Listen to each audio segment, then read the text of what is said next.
ओम शांति। वाणी चल रही थी 27/9/1967,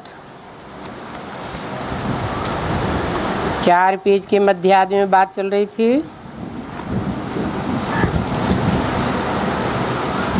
यहाँ तो पेट चीर करके बच्चा निकालते हैं और वहाँ पर तो कैसा अच्छा जन्म होता होगा,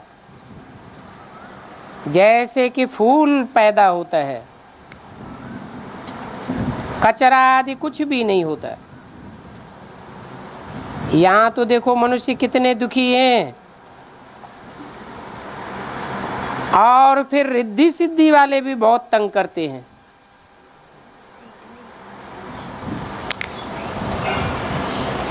जो भूत प्रेतों की रिद्धि सिद्धि करते हैं, वो अपने को महान दिखाने के लिए बहुत उल्टे पलटे काम करते हैं।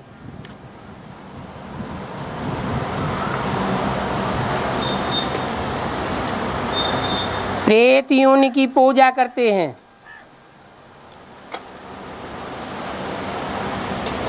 देव योनि को भी नहीं जानते, भगवान को जानने की तो बात ही बहुत दूर। रिद्धि सिद्धि वाले जो होंगे वो कोई को कहेंगे तुम तो बहुत सुंदर हो, बस उनके ऊपर उनकी नजर लग जाएगी और एकदम काले हो जाएंगे।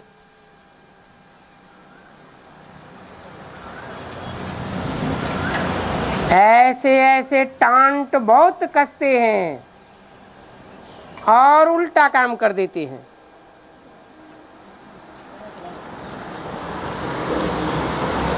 एक दो को दुख देते रहते हैं। बाबा कहते हैं अब इन बातों में बाप क्या कर सकते हैं। कोई भूत प्रेत वाली तांत्रिक प्रक्रियाएं करते हैं, दूसरों को दुख देते हैं, अपना हिसाब किताब पूरा करते हैं। इसमें बाप कुछ नहीं कर सकता। बाप तो है पति दुनिया को पावन बनाने वाला, और इन कोई बातों में कोई कनेक्शन नहीं है। ये तुम्हारा अपना अपना हिसाब किताब है। पूर्व जन्मों में जिन आत्माओं के साथ जैसा हिसाब किताब जोड़ा है वो तो चुकतू करना ही पड़ेगा। इसमें बाप कुछ नहीं कर सकते। बाप तो सीधी बात बताते हैं, तुम मुझे सर्वशक्तिवान पतित पावन कहते हो ना, इसीलिए तो कहते हो कि ये काम दुनिया में कोई नहीं कर सका, एक बाप ही है जो सारी पतित दुनिया को आकर के पावन बनाते हैं। इसलिए सर्वशक्तिवान कहा जाता है। और वो भी मैं पावन कैसे बनाता हूं, सो तो तुम जब आकर के समझो और मैं आकर के समझाऊं, पावन बनाऊं, तभी तुमको पता होवे। तुमको कहता हूं अपन को आत्मा समझो और मुझे याद करो, तो तुम पावन बन जावेंगे। बाकी और कोई भी धंधे आदि के लिए मैं नहीं आया हूं। ऐसे नहीं औलियों आदि की तरह भूत प्रेतों को कब्जे में करना और उनको भगाना, ये कोई मेरा काम है। मैं तो कहता हूं बीमारी आती है जाओ डॉक्टर के पास, भूत प्रेत आता है जाओ औलिया के पास। इसमें मैं कुछ नहीं कर सकता। ऐसे नहीं कि भगवान कोई बिगड़ी को बनाए देंगे। बिगड़ी को बिगाड़ा भी भगवान ने नहीं है, और एक एक की बिगड़ी को सुधारने के लिए भी भगवान नहीं आता है। भगवान तो आता ही है पतित आत्माओं को पावन बनाने के लिए, वो भी रास्ता बताता है। ऐसे नहीं एक एक को बैठ करके पावन बनावेंगे। जो उस रास्ते पर चलेंगे, जितना चलेंगे उतना मेरे नजदीक आवेंगे और पावन बनेंगे। ऐसे नहीं कि बाप आकर के कोई का मकान बना देंगे। कोई कहते हैं भगवान हो, अगर ये भगवान है तो मक्खी को जिंदा करके दिखावे। अरे भगवान कोई चमत्कार करता है क्या? भगवान को सिर्फ यही धंधा बैठ करके करना है क्या? उनको तो कहते ही हैं कि आओ और आकर के पति से पावन बनाओ। सो भी मैं आकर के रास्ता बताता हूं। अगर सबको आकर के पति से पावन बनाऊं तो सब एक जैसे पावन बन जावे। सब 16 कला संपूर्ण सर्वगुण संपन्न संपूर्ण हिंसक मर्यादा पुरुषोत्तम बन जावे। कहते हैं सुख शांति दो, दुख हरो, तो मैं इसी का तो रास्ता बताता हूं। बाकी कोई को कुछ बीमारी आदि है अथवा कुछ भी है तो जाओ उन साधु संतों के पास। ऐसे तो सारी दुनिया आती बीमार है, रोगी है। मैं एक एक की बैठ करके दवा करूंगा क्या?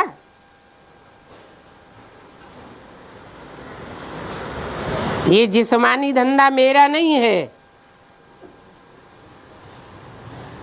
मैं तो आता हूं रूहानी धंधा करने के लिए। रूहों का डिफेक्ट निकल जाता है, सतयुग में सब निरोगी हो जाते हैं। ये तो है ही रोगियों की दुनिया। तो मैं आकर के तुमको प्योर होने का रास्ता बताता हूं।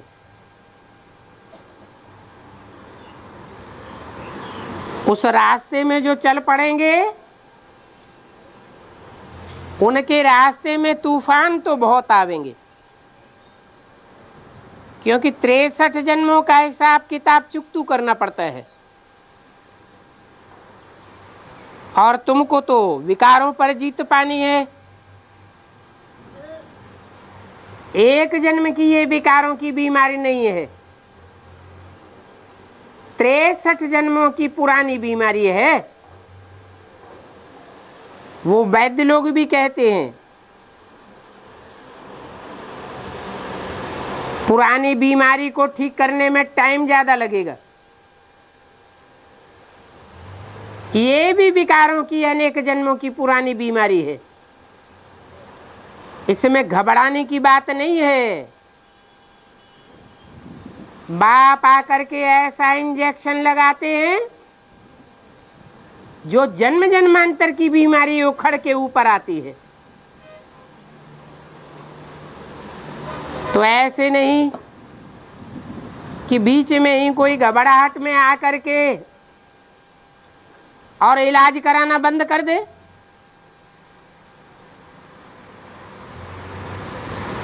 मेहनत करते करते तुम्हारी विजय हो जाएगी। तुम जानते हो अभी दैवी राजधानी की स्थापना हो रही है। दैवी राजधानी की स्थापना होगी तो आसुरी दुनिया खत्म हो जाएगी। आसुरी दुनिया है बेविचारी, और दैवी दुनिया है अब बेविचारी। एक है हंसों की दुनिया और एक है बगुलों की दुनिया। ये हंस और बगुल इकट्ठे नहीं रह सकते, इसलिए पुरानी दुनिया का विनाश हो जाता है। कितना बाप समझाते हैं, परंतु आधा कल्प से माया ने अकल बिल्कुल ही चट कर दिए है, पत्थर बुद्धि बन गए। अभी तुम बच्चे कहते हो बाबा हम तो नारायण से नर से नारायण जरूर ही बनेंगे, लक्ष्य ही तुम्हारा ये है।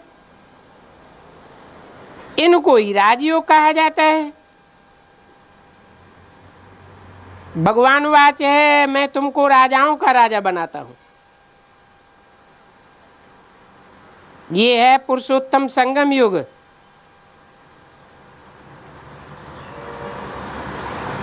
पुरुषों में उत्तम ते उत्तम ये नारायण है।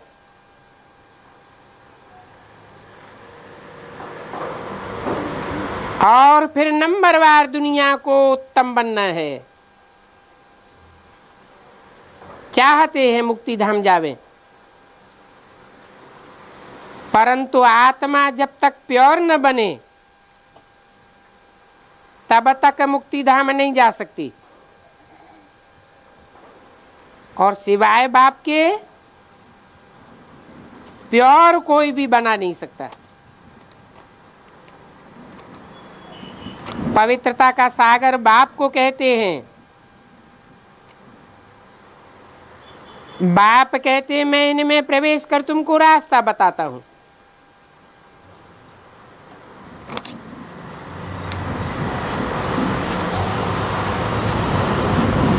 एक में प्रवेश नहीं करता हूं,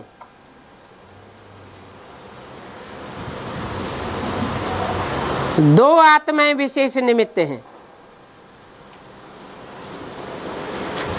ये षष्टि रूपी रंगमंच के हीरो हीरोइन हैं, राम और कृष्ण।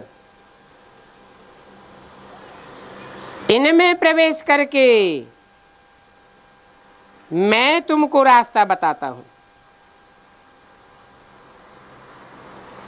अभी मैं जो रास्ता बताता हूं उस पर ही तुमको चलना है। अगर औरों के संग के रंग में आए, औरों की मत लेते रहे, तो श्रीमत की बरखिलाफी हो जाएगी। ज्ञान ही बेविचारी बन जाता है। तुमको तो सिर्फ श्रीमत देते हैं कि आत्माभिमानी बनो, बस। और बातों से मैं क्या करूं? मैं तो तुम्हारा आधा कल्प का मासूक हूं।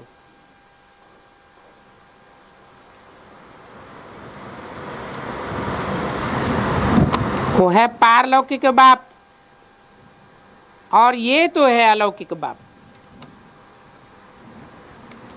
प्रजापिता ब्रह्मा को तो सब जानते हैं, हिंदू भी जानते हैं, मुसलमान भी जानते हैं, क्रिश्चियंस भी जानते हैं। षष्ठ के आदि पुरुष को भला कौन नहीं जानता होगा। नाम अलग अलग दे दिए हैं। और प्रजापिता तो जरूर यहां पर ही होगा,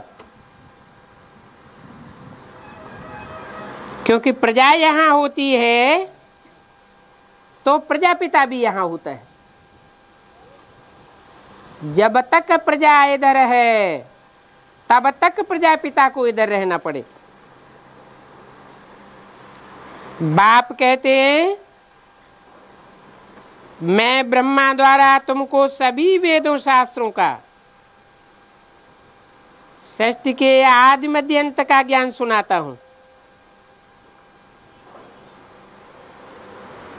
तुम अपने जन्मों को नहीं जानते हो। अभी तुम बच्चों की बुद्धि में है कि हम ब्राह्मण ही सो विष्णुपुरी की मालिक बनते हैं। त्रिमूर्ति के चित्र से शिव बाबा का चित्र निकाल दिया।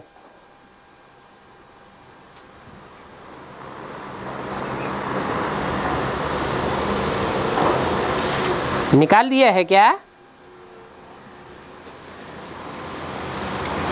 त्रिमूर्ति के चित्र में शिव ज्योति बिंदु का चित्र है, वो भी रखा हुआ है। और जिसे शिव बाबा कहते हैं वो साकार निराकार का मेल भक्ति मार्ग का चित्र शंकर का भी दिखाया हुआ है। फिर ऐसे क्यों कहते हैं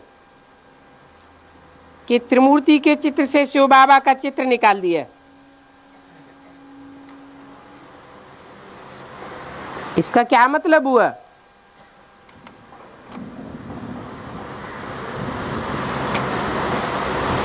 ब्रह्मा का चित्र रखा हुआ है,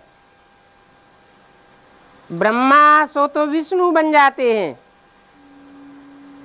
वो तो एक ही बात हो गई, निकालने करने की बात ही नहीं।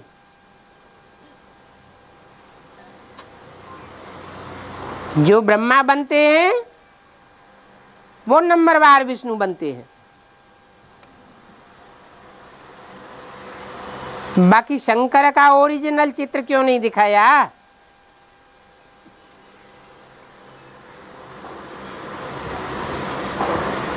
ब्रह्मा का ही चित्र क्यों रख दिया? सिर्फ दाढ़ी मूंछ साफ कर दी, फीचर तो पूरा ब्रह्मा का ही दिखाया हुआ है।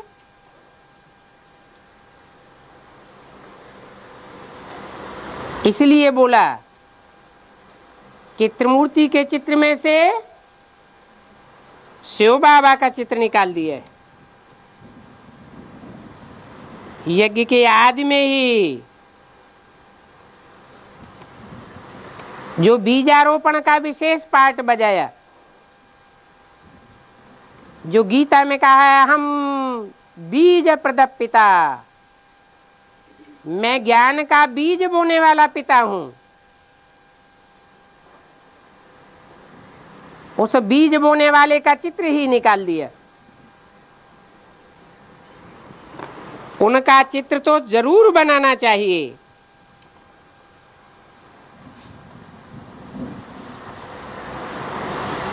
इसलिए बोला ये त्रिमूर्ति का चित्र कोई यथार्थ नहीं है।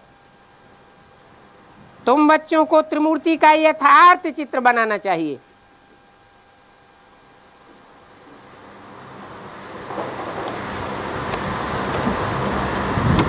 ब्रह्मा का तो एक्यूरेट बना दिया।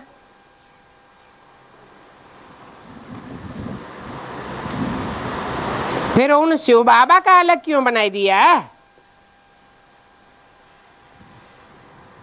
ब्रह्मा द्वारा स्थापना, शंकर द्वारा विनाश, ये कौन करवाते हैं?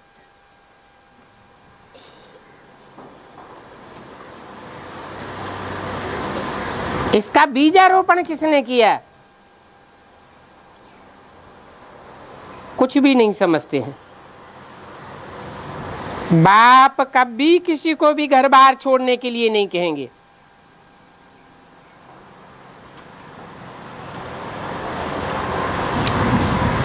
ये तो पहले भट्टी बननी ही थी,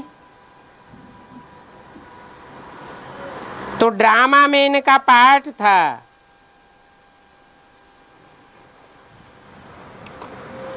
सबको कशिश हुई और चले आए।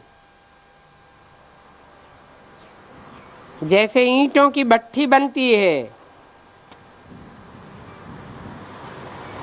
तो कोई आत्माएं तो बहुत अच्छी बन गई, और कोई कोई बग्गर निकल पड़ी। ऐसे यहां भी होता है।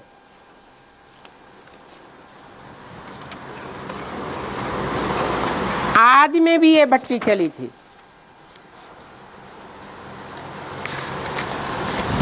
पहले तो इतना ज्ञान नहीं था, इसलिए काम धीमा धीमा चल रहा था।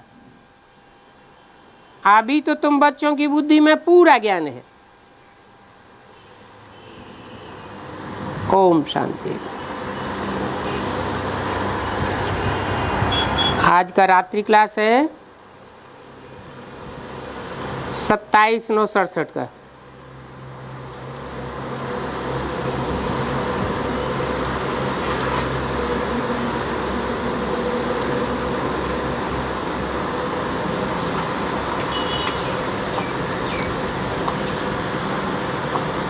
क्लास में प्रेम बहन अनुभव सुनाई रही थी कि भल बाप दादा कहते हैं कि आशीर्वाद व कृपा नहीं मांगनी है,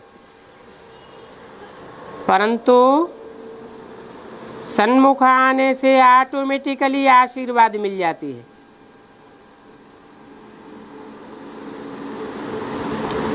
जैसे भक्ति मार्ग में भी कहते हैं, सन्मुख होय जीव मोय जबहि, जन्म कोटि अघनासहि तबहि। भगवान के सन्मुख आने मात्र से ही आत्माओं के अनेक जन्मों के पाप भस्म हो जाते हैं। अब है तो ये भक्ति मार्ग की बात, बिना पुरुषार्थ के कैसे भस्म हो जाएंगे। हाँ, इतना कह सकते हैं कि पूर्व जन्मों में ऐसे कोई सुकृत किए हैं कि हम आत्माएं नंबरवार बाप के सन्मुख आती हैं और दूसरे नहीं आ पाते।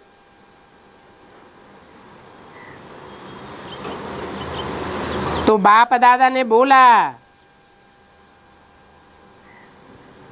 क्या बाप आशीर्वाद करते हैं?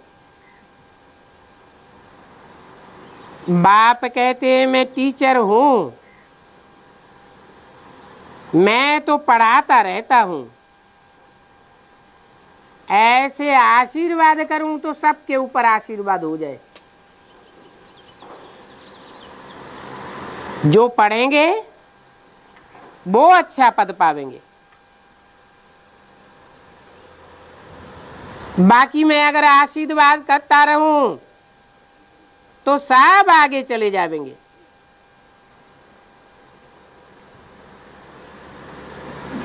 तो आशीर्वाद मांगने करने से कुछ होता नहीं है, ये तो पुरुषार्थ की बात है। आशीर्वाद करना ये अक्षरांग है, क्योंकि आशीर्वाद से कुछ होता नहीं है। वो साधु सन्यासी आशीर्वाद दे देते हैं,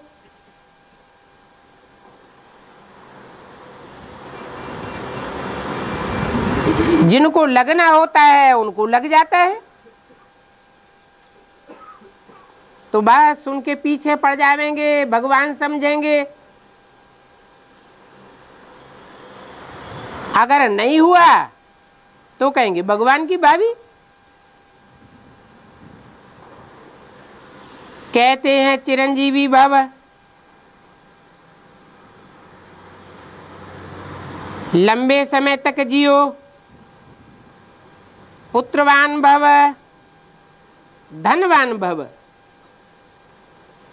अब उनके कहने से कोई मिलता है क्या? पूर्व जन्म में ऐसी करनी की होगी तो मिलता है, नहीं तो नहीं मिलता है।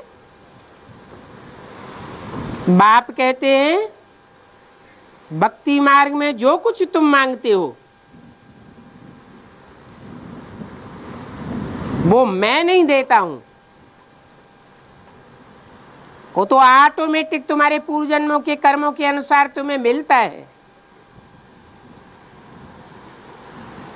मैं तो ड्रामा अनुसार अपनी फर्ज अदाई समझ करके आता हूं। बाप के पास जो भी वर्षा है वो बच्चों को देने के लिए बांधा हुआ हूं।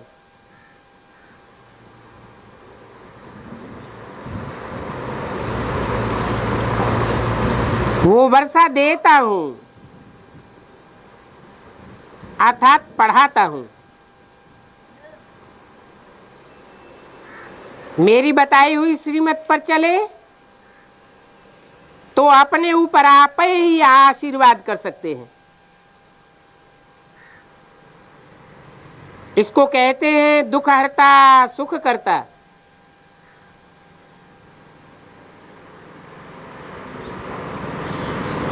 अगर मैं सभी का दुख हरता हूं और सभी का दुख सुख करता हूं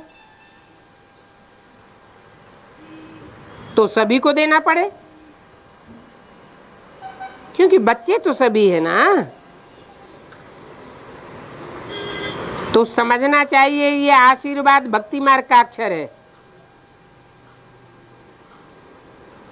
ये ज्ञान की बात नहीं है। भगवान आकर के एक एक को आशीर्वाद नहीं देते।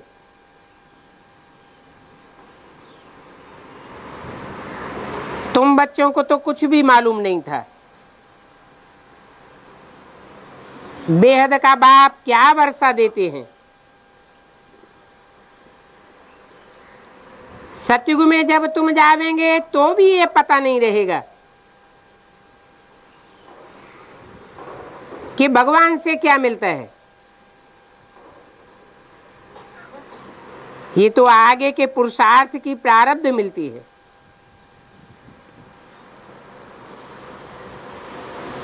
बाप कहते हैं माम एकम याद करो, तो जैसे कि अपने ऊपर आशीर्वाद कर लेंगे।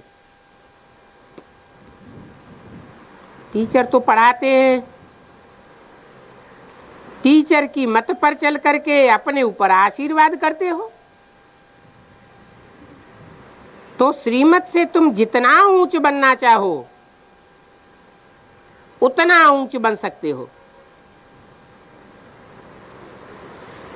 तुम बच्चे ये बात याद रखो कि हम बाबा के हैं, बाबा की ही मत पर चलेंगे और हम कोई के नहीं हैं। तुम बच्चों को चित्रों पर बहुत सेवा करनी है, क्योंकि तुम स्वर्ग की बादशाही पाए रहे हो। दुनिया वाले अगर समझे हम नरकवासी हैं तो उनको अपने ऊपर नफरत हो जाए, परंतु वो दुनिया वाले ऐसा समझते नहीं हैं कि हम नरकवासी हैं।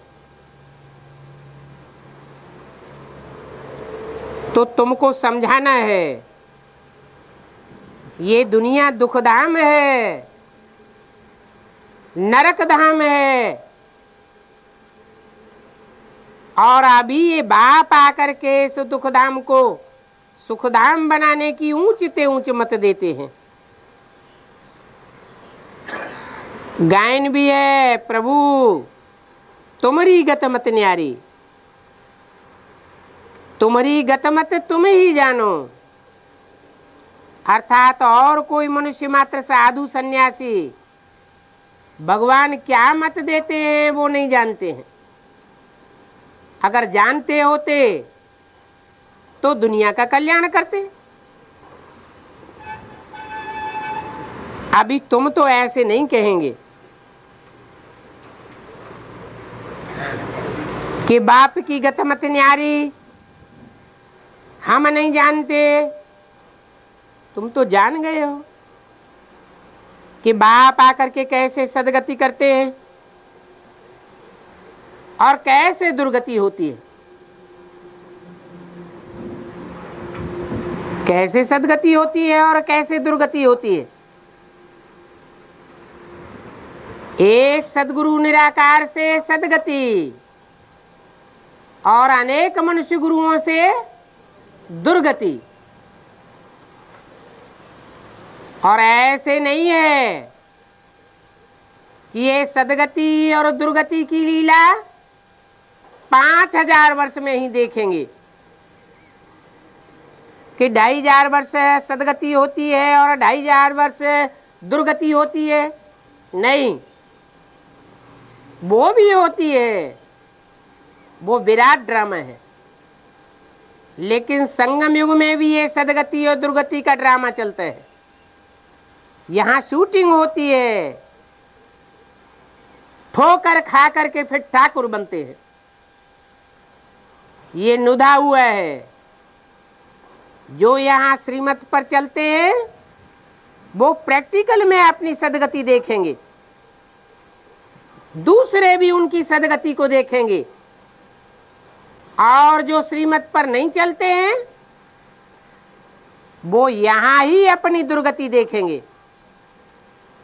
दूसरों को भी दिखाई पड़ेगी कि श्रीमत पर न चलने के कारण इनकी दुर्गति हो गई। तो तुम जान गए हो कि सदगति कैसे होती है, दुर्गति कैसे होती है। अभी तो तुम पुरुषोत्तम संगम युग पर बैठे हो। पुरुषोत्तम संगम युग होता ही तब है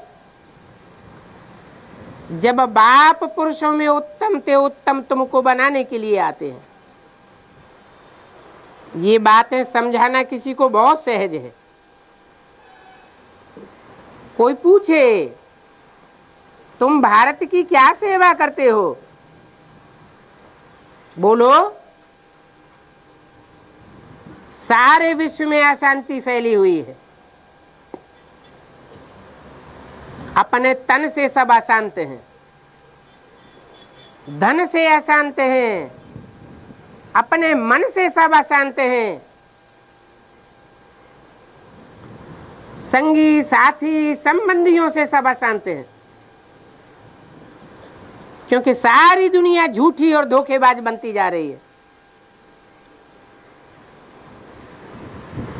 तो उनको बताओ कि तुम भारत की और विश्व की क्या सेवा करते हो। तुम विश्व में शांति का राज्य स्थापन कर रहे हो। सारे विश्व में अशांति फैली हुई है। अशांति अपन को देह समझने के कारण होती है। कोई भी अपन को ज्योति बिंदु आत्मा नहीं समझते, क्योंकि कोई को इसका ज्ञान ही नहीं है। जानते ही नहीं है कि आत्मा शांत स्वरूप है। कल पहले भी तुमने शांति स्थापन की थी। तुम बच्चों को खुशी में रहना चाहिए, परंतु माया का प्रभाव ऐसा है जो तुम बच्चे ही भूल जाते हो। बाबा ने समझाया, एक दिन ढिंढोरा पीटेंगे कि ये इस प्रकार विश्व में शांति का राज्य स्थापन हो रहा है और एक धर्म की दुनिया में स्थापना हो रही है। सब जान जावेंगे कि बाप को याद करने से राजा रानी बनेंगे।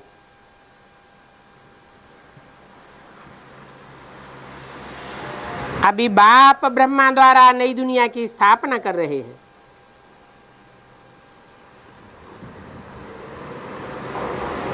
बाप कितना सहज करके बतलाते हैं।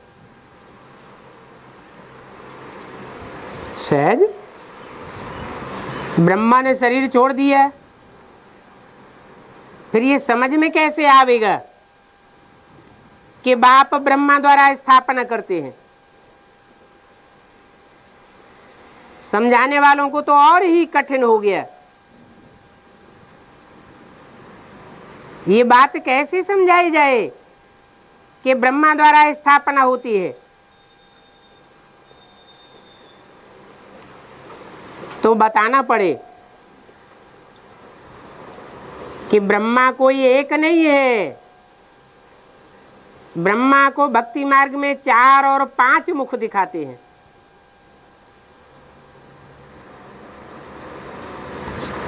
बोला भी है, यह ब्रह्मा चला जावे तो जिस तन में भी प्रवेश करेंगे उसका नाम ब्रह्मा रखना पड़े। बाकी ऐसे नहीं है कि ब्रह्मा ने शरीर छोड़ा तो उनकी आत्मा काम करना बंद कर देती है। नहीं, सूक्ष्म शरीर से भी कार्य करती रहती है। कोई में बीज रूप स्टेज में प्रवेश करके भी कार्य कर सकती है। तो बाप कितना सहज करके समझाते हैं, पर बच्चियां इन बातों को भूल जाती हैं। बाप को याद करो तो खुशी का पहाड़ चढ़ जावे।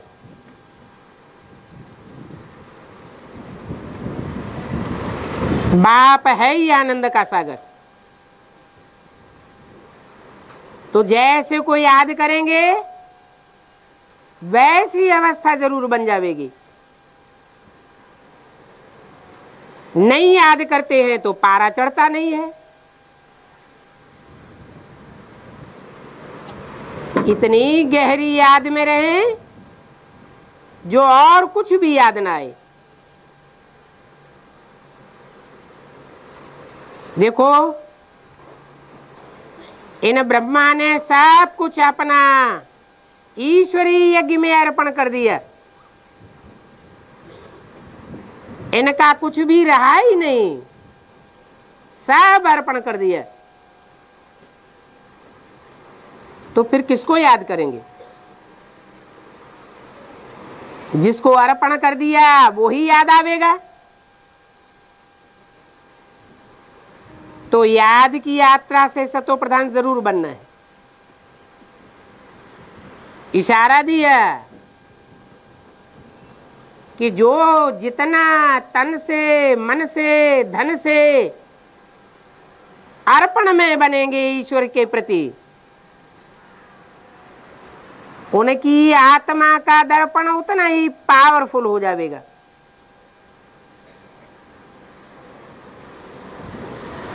आत्मा बाप समान स्टेज को प्राप्त करेगी। बाप ज्ञान का सागर है तो बच्चे क्यों नहीं बनेंगे? बाकी जितना गुड़ डालेंगे उतना मीठा होगा।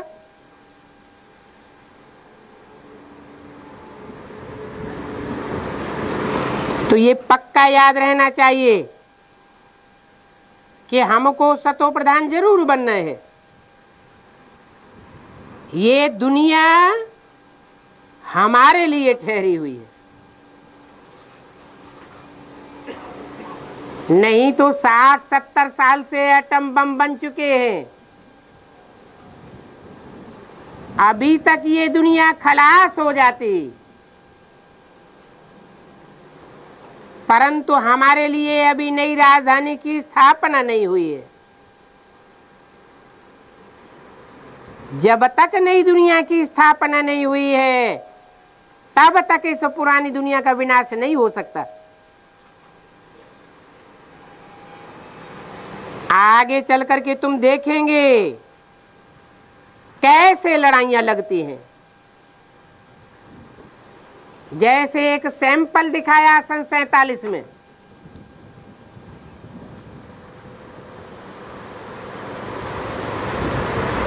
हिंदू और मुसलमानों की लड़ाई लगी। ट्रेनें की ट्रेनें काट डाली गई, खून की नदियां बहने लगी। और उस समय ऐसा माहौल बन गया कि जो ये समझते थे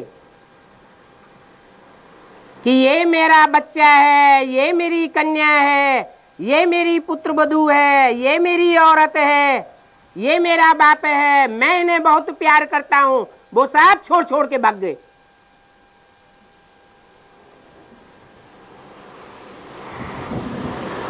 सबको बुद्धि में बैठ गया, कोई किसी का नहीं है।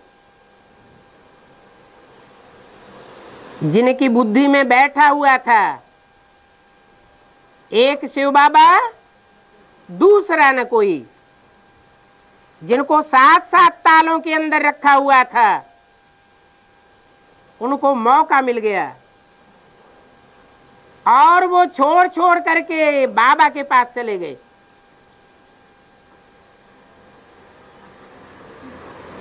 वो फिर भी बचे के बचे रह गए,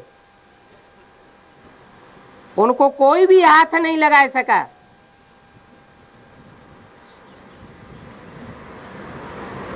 तो बाप पहले से समझाते हैं कि आगे चल के तुम देखेंगे कैसे लड़ाइयां लगती हैं, मौत का बाजार लगेगा। अपन तो कहेंगे इनको माया लड़ाती रहती है। पांडव लड़ाई नहीं लड़ते हैं, कौन लड़ते हैं? यादव और कौरव आपस में लड़ मरेंगे।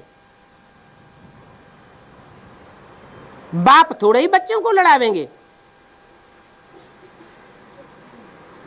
मेरे बच्चों को तो खीर खंड होकर के रहना है।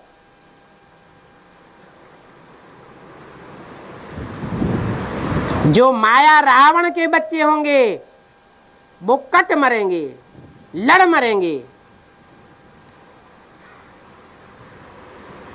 क्षीर सागर की भेंट में ये है विषय सागर। माया रावण की पाला में है विषय सागर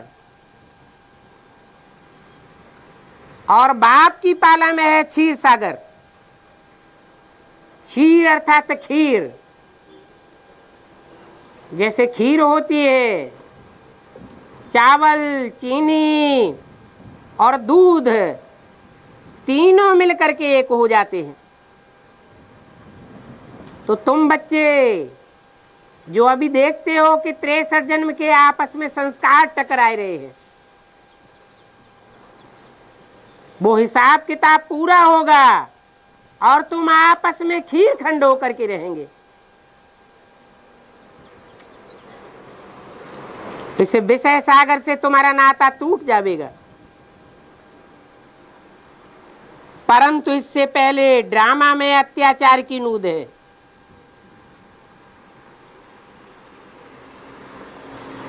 अत्याचार का मतलब ही है अति आचार, खराब हो जाएगा। अति का फिर अंत होगा। जो सूपनखाएं आदि हैं, पूतनाएं आदि हैं, वो भी अपना धंधा करेंगी। सूपनखा ने क्या धंधा किया था?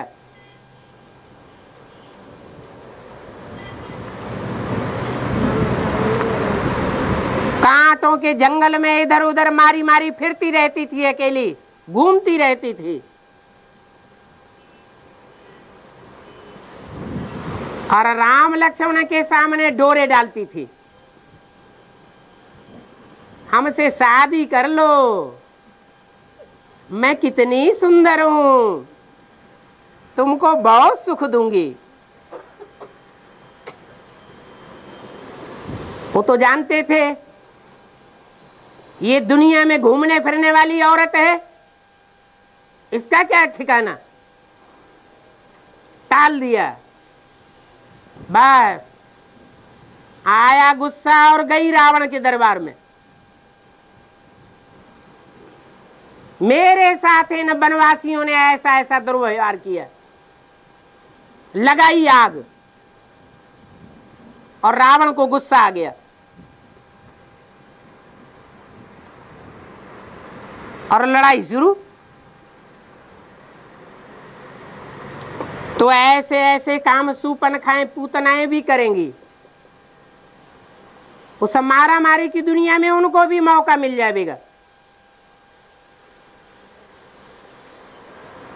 पूतना कहा जाता है, पूत माना पवित्र, ना माने नहीं, जो खुद पवित्र नहीं होती है और दूसरों के ऊपर उंगली उठाती है,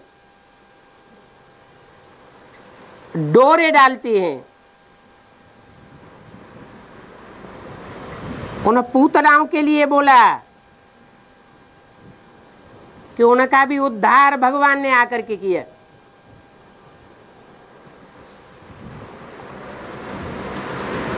वो आती है विष पिलाने के लिए और भगवान उनका भी उद्धार कर देता है। वो समझती हैं कि विष पिलाकर हमें इसको मार दूंगी, इसका सत्व खत्म कर दूंगी, और उनकी चाल चल नहीं पाती है। देखेंगे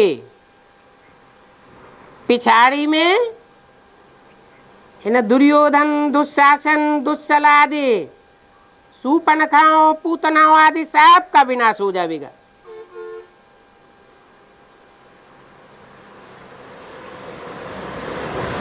आगे चल के तुम बच्चे चित्रों पर पर्दे भी बनावेंगे।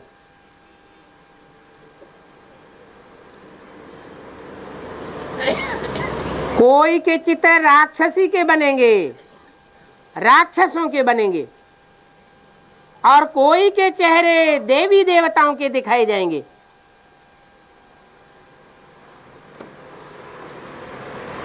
इन चित्रों से बहुत सेवा होगी।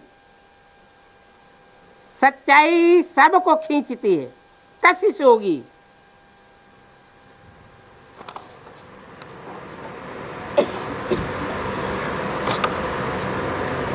तो योग बल बढ़ता जाएगा।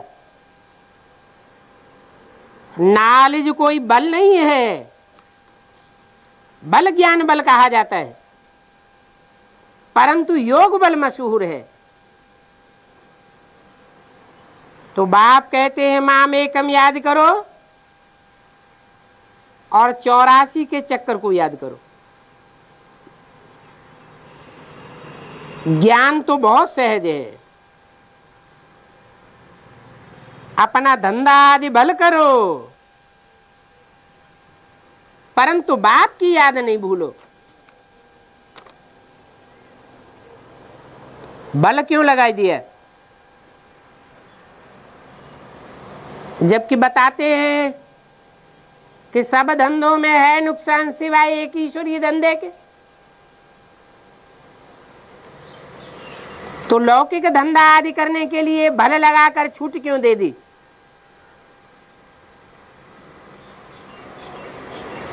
जब उन लौकिक धंधों में सबको नुकसान ही होने वाला है। इसलिए छूट दे दी। कोई 63 जन्म के आदि हैं, भक्ति भावना कम की हुई है, दुनियावी धंधे धोरी में बुद्धि फंसाने के आदि बन चुके हैं। तो ईश्वरीय धंधे में उनकी बुद्धि नहीं लगेगी। इसलिए बोला अपना धंधा आदि भल करो, परंतु कोशिश करके बाप की याद न भूलो। क्योंकि तुम जानते हो अंत समय में ये पैसे आदि कुछ भी काम नहीं आवेंगे।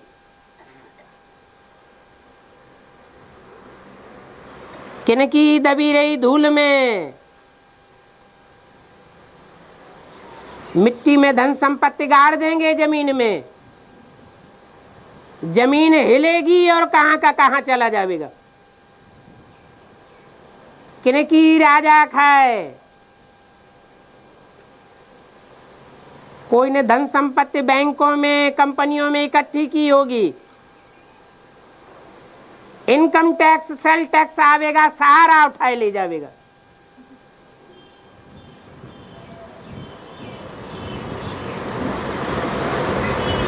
चोरी चकारी बढ़ेगी, चोर और लुटेरे डकैत लूट ले जाएंगे, और जो कुछ बचेगा वो एटम बमों की आग में स्वाहा हो जाएगा। चारों ओर आगजनी होनी है। इसलिए बोला कि जिनकी बुद्धि धन कमाने में लगी हुई है उनकी किस्मत फूटी हुई समझो।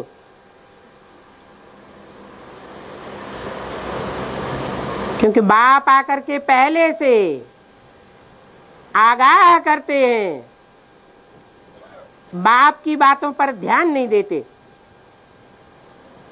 कि ज्ञान रत्नों की कीमत क्या है और मनुष्यों के द्वारा कमाए हुए स्थूल रत्नों की कीमत क्या है।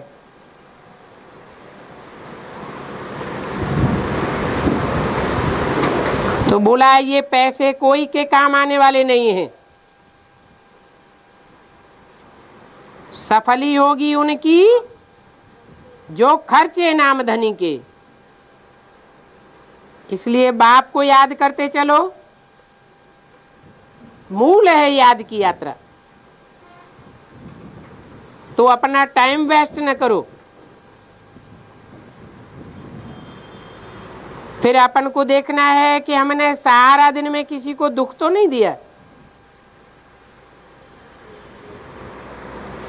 काम कटारी तो नहीं चलाई। काम कटारी माना नैन कटारी। ये आंखें बड़ी धोखेबाज हैं, इनसे किसी को धोखा तो नहीं दिया मैं तुम्हें बहुत प्यार करता हूं, मैं तुम्हें बहुत प्यार करती हूं। बाप कहते हैं ये कलयुगी झूठी दुनिया है, कोई किसी को प्यार करने वाला नहीं है। एक बाप ही प्यार का सागर है जो रहम दिल है, सब के ऊपर ब्लिस करता है।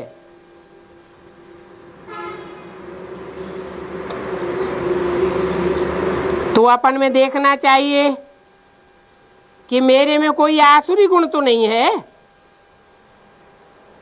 कोई पूछे तो समझाना चाहिए। प्रजापिता ब्रह्मा के तो ढेर बच्चे हैं, हम सब प्रजापिता ब्रह्मा के बच्चे अपने ही तन मन धन से अपने भारत की सेवा कर रहे हैं। और इस बात को कोई जानते नहीं है। ये ईश्वरीय ज्ञान बड़ा विचित्र है। तुम्हारा है ये गुप्त सहज राजयोग। बाकी हम न कोई खाना खाते हैं और न कोई का पानी पीते हैं। दुनिया में जो ऐसे दिखाते हैं हठयोगी कि न खाना खाते हैं न पानी पीते हैं, वो तो उनका दिखावा मात्र है। यहाँ कोई हठयोग की बात नहीं है, यहाँ तो साधारण चलना है, साधारण खान पान है, साधारण पहनना ओढ़ना है, साधारण रहना है। परंतु पहले पहले तो विकारों को छोड़ना है और हीरे जैसा अपना जीवन बनाना है। अपन को चेक करना है हमारी क्रिमिनलाई तो नहीं हुई, कोई के ऊपर क्रिमिनल ने साल्ट तो नहीं किया। बाकी कहीं घर गृहस्थ में, परिवार में, रिश्तेदारों में रह करके प्याज आदि खाना पड़े, लाचारी हालत में, तो दृष्टि दे करके खा सकते हैं। परंतु लाचारी हालत में खाना पड़ता है, नहीं तो उन आत्माओं की डिसर्विस हो जाएगी। कोई का दिल नहीं दुखाना है। कह सकते हो हमारे पेट में दर्द होता है, हमारा पेट बहुत दिन से खराब चल रहा है, युक्ति से काम निकाल लेना चाहिए, नहीं तो दृष्टि दे करके खाओ। और क्या करेंगे? तुम तो राजयोगी हो, इस शरीर की भी संभाल करनी है, क्योंकि ये संगम युग में मोस्ट वैल्यूबल तुम्हारा शरीर है। इस शरीर के द्वारा ही तुम पुरुषार्थ करते हो।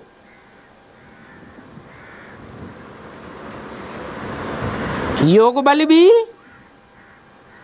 और शरीर की भी संभाल। बाकी मांस आदि नहीं खाना है, शराब आदि नहीं पीना है। इसके लिए तो गवर्नमेंट भी प्रबंध कर देती है। मिलिट्री मेंस को दोनों प्रकार का भोजन दिया जाता है। अच्छा, मीठे मीठे बच्चों को गुड नाइट। ओम शांति।